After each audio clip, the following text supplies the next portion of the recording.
Hello students, miscellaneous questions का set number 4। तो चलिए करें शुरू बच्चे। तो ये रहा question number 1। A lent rupees 1200 to B for 3 years at certain rate of simple interest and rupees 1000 to C for the same time at the same rate. If he gets rupees 50 more than B, then from C, then rate percent is। बच्चे सवाल में दिया क्या हुआ है? Simple है, देखो A ने B को उधार दिया 1200 3 साल के लिए किसी रेट से। ए ने सी को भी उधार दिया कितना, 1000, लेकिन 3 साल के लिए सेम रेट से। बच्चे टाइम और रेट तो सेम है, तो 50 रुपए जो वो ज्यादा इंटरेस्ट कमा रहा है, 50 रुपए जो वो ज्यादा इंटरेस्ट कमा रहा है वो किसकी वजह से कमा रहा होगा? ए ने बी को ज्यादा उधार दिया है, 200 रुपए ज्यादा उधार दिया है। समझ रहे हैं ना आप?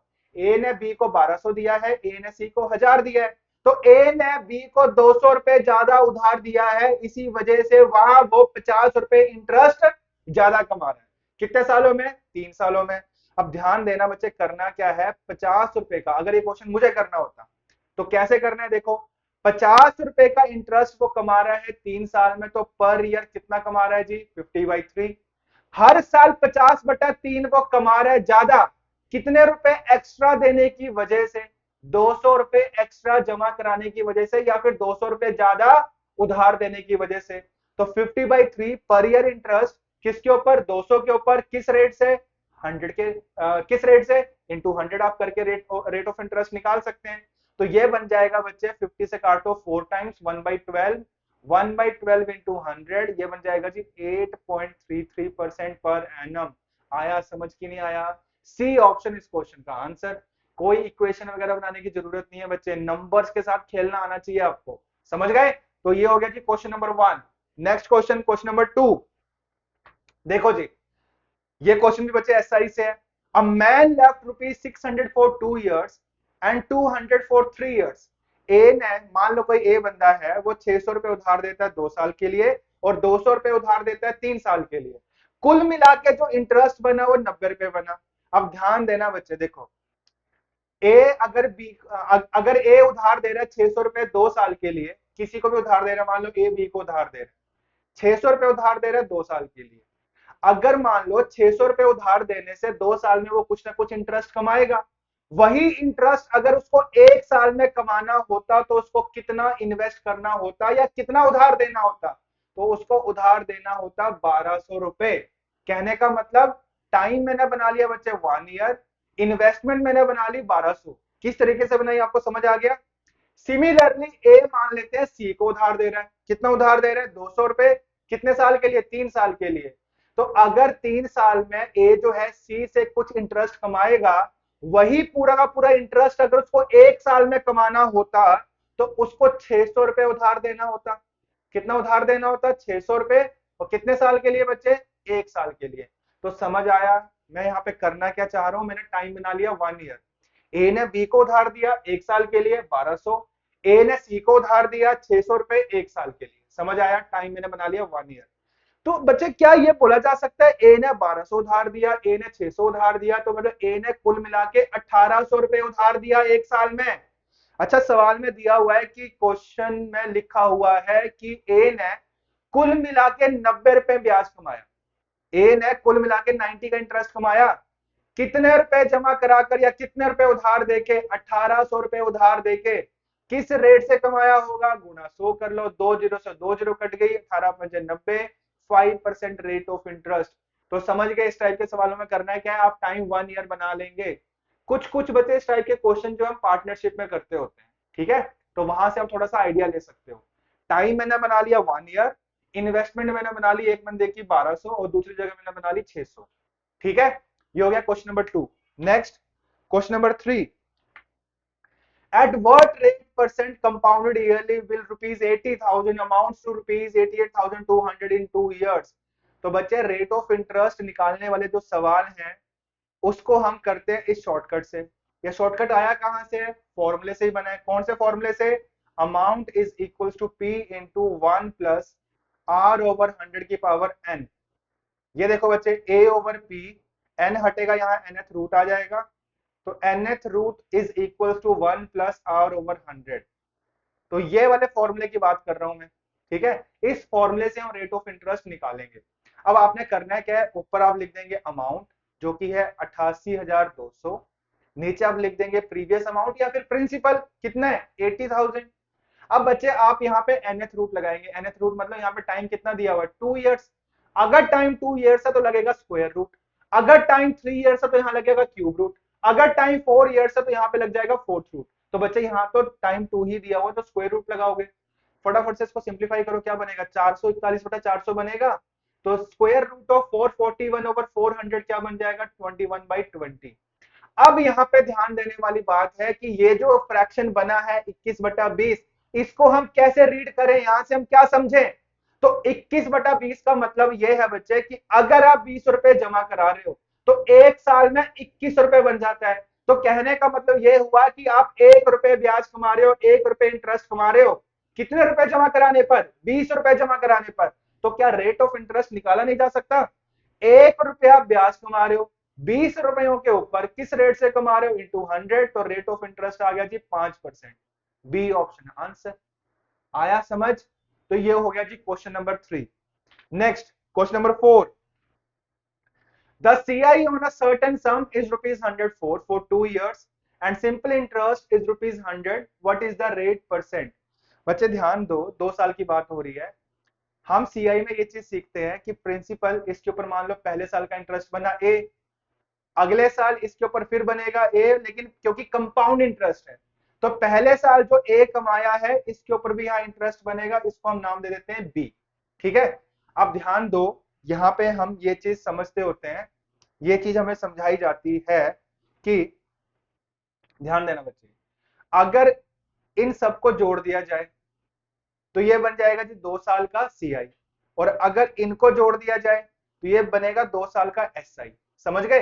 तो इस सवाल में 2 साल का एसआई और 2 साल का सीआई दिया हुआ है, और एक चीज और ध्यान दो, ये जो 2 साल का एसआई दिया हुआ है ये हर साल का एसआई क्या है सेम है। समझ रहे हैं आप। तो बच्चे इस फॉर्मेट को ध्यान में रखते हुए हम इस सवाल का उत्तर देंगे, आंसर निकालेंगे। तो बच्चे 2 साल का जो एसआई है वो दिया हुआ है 100 रुपया, और हमें यह पता है कि एसआई जो है हर साल सेम रहता है। 2 साल का 100 है तो पर ईयर कितना होगा 50 रुपीज होगा कि नहीं होगा। समझ गए। अच्छा, इस रकम के ऊपर यहां भी हम कुछ ना कुछ ब्याज कमाएंगे और इसको इसको और इसको जोड़ेंगे तो बन जाएगा 2 साल का सीआई, और 2 साल का सीआई दिया हुआ है 104 रुपए। अच्छा, 2 साल का सीआई अगर 104 है, ध्यान दो यहाँ पे 50, यहाँ 50 और इसको जोड़ के 104 बना है, तो यहाँ पे जो वैल्यू रहेगी वो 4 रुपए ही रहेगी, तभी ना इन सबका टोटल जो है 104 बनेगा। इतना समझ आ गया बच्चे। अब ध्यान दो, जो 4 रुपए है ये आपने किसके ऊपर कमाए हैं 50 के ऊपर। 4 रुपए कमाए 50 के ऊपर, किस रेट से कमाए होंगे बच्चे, ये आपने कमाए होंगे 8%। तो बी ऑप्शन आंसर। समझ आया कि नहीं आया। ये हो गया जी क्वेश्चन नंबर 4। ठीक, चलो next question, question number 5। Profit and loss से बच्चे, अ dealer sold a bicycle at a profit of 10%। Had he bought the bicycle at 10% less price and sold it at a price rupees 60 more, he would have gained 25%.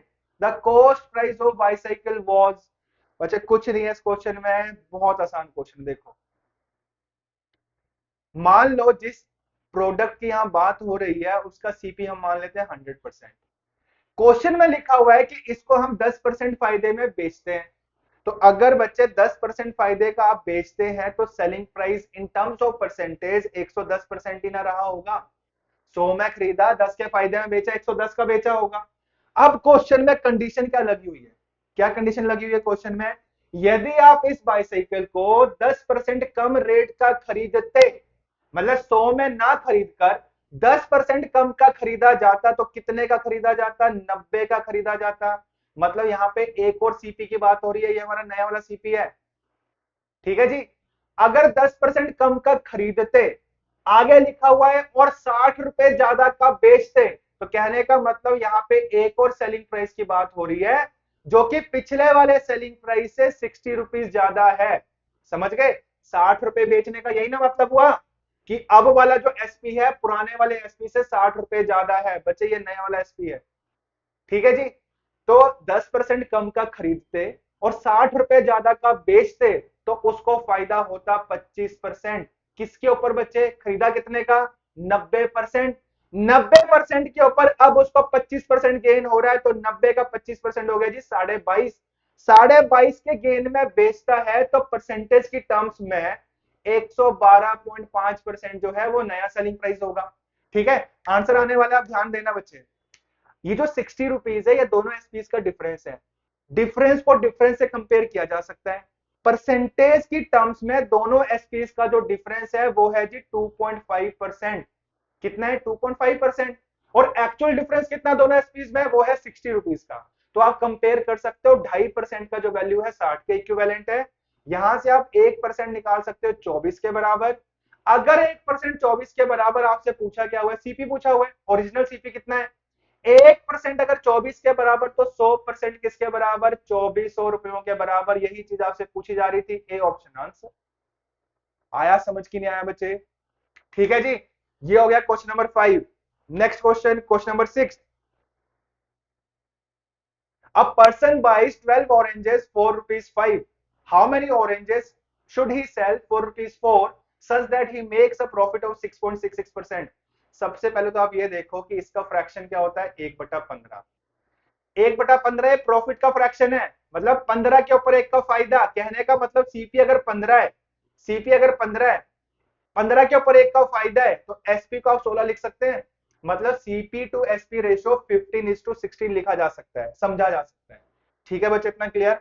इस ratio को ध्यान रखना। अब वो बोल रहा है कि 12 संतरे वो खरीदता है 5 रुपए के। तो अगर एक संतरे की बात हो तो एक संतरा वो खरीदेगा कितने का? 5/12। ठीक है जी। आगे बोल रहा है how many oranges should he sell for rupees 4। कितने संतरे वो बेचे 4 रुपए के हिसाब से, ताकि उसको 1/15 का फायदा हो जाए। कितने संतरे मैंने मान लिया? एक्स। एक्स संतरे वो बेच रहे हैं 4 रुपए के। तो अगर मुझे एक संतरे का सेलिंग प्राइस निकालना है तो मैं 4/x लिखूंगा। ठीक है बच्चे, इतना समझ गए? अब मुझे आप ये बताओ, अगर सीपी टू एसपी रेशियो यहां से निकालना हो तो दोनों को डिवाइड करके रेशियो आ जाएगा। क्या यही रेशियो बच्चे हम यहां से नहीं बता सकते? ये जो हमने रेशियो निकाला हुआ है 15:16, सीपी मैंने लिखा हुआ है 15 और एसपी में लिखा हुआ है 16। तो इस सीपी टू एसपी रेशियो को 15/16 के बराबर तो लिखा जा सकता है। समझ गए? तो बच्चे अब इसको फटाफट सिंप्लीफाई करो, यहां से x आ जाएगा। ये बनेगा जी 5x over 12 into 4 is equal to 15/16। 4 4 जा 16। ठीक है जी। 4 3 जा 12, 5 3 जा 15। तो x इज इक्वल टू 9। तो 9 संतरों की यहां बात हो रही है। आया समझ की नहीं आया बच्चे? तो ये हो गया जी क्वेश्चन नंबर 6। ठीक है, चलो next question, question number 7। In spite of giving a discount of 9.09%, discount percentage दिया हुआ है 9.09%, मतलब 9 1/11%। फ्रैक्शन में कितना हो जाएगा? 1/11। ठीक है, आगे बोल रहा है जी प्रॉफिट। कितना प्रॉफिट हो रहा है? 11.11%, मतलब 11 1/9। 11 1/9 को हम क्या लिख सकते हैं? 1/9 लिख सकते हैं। तो डिस्काउंट 1/11 है, प्रॉफिट 1/9 है। तो इस क्वेश्चन को करने के बच्चे बहुत अनेकों से तरीके हो सकते हैं, लेकिन फिलहाल के लिए जो तरीका मुझे आसान लग रहा है वो ये है। आप ये ध्यान दो बच्चे, जो डिस्काउंट है जो कि 1/11 है, डिस्काउंट जो है किन दो चीजों में लिंक बनाता है, रिलेशन बनाता है? अगर बच्चे एमआरपी मतलब एमपी रख लेते हैं। एमआरपी को अगर डिस्काउंट से घटा दिया जाए, डिस्काउंट है 1/11, घटाएंगे कैसे? 10/11 से गुणा करके। तो क्या बन जाएगा? ये सेलिंग प्राइस बन जाएगा। आया समझ की नहीं आया? ठीक है जी। अब प्रॉफिट के ऊपर आओ। प्रॉफिट है जी 1/9। प्रॉफिट किन दो चीजों में रिलेशन बताता है? सीपी एंड एसपी में।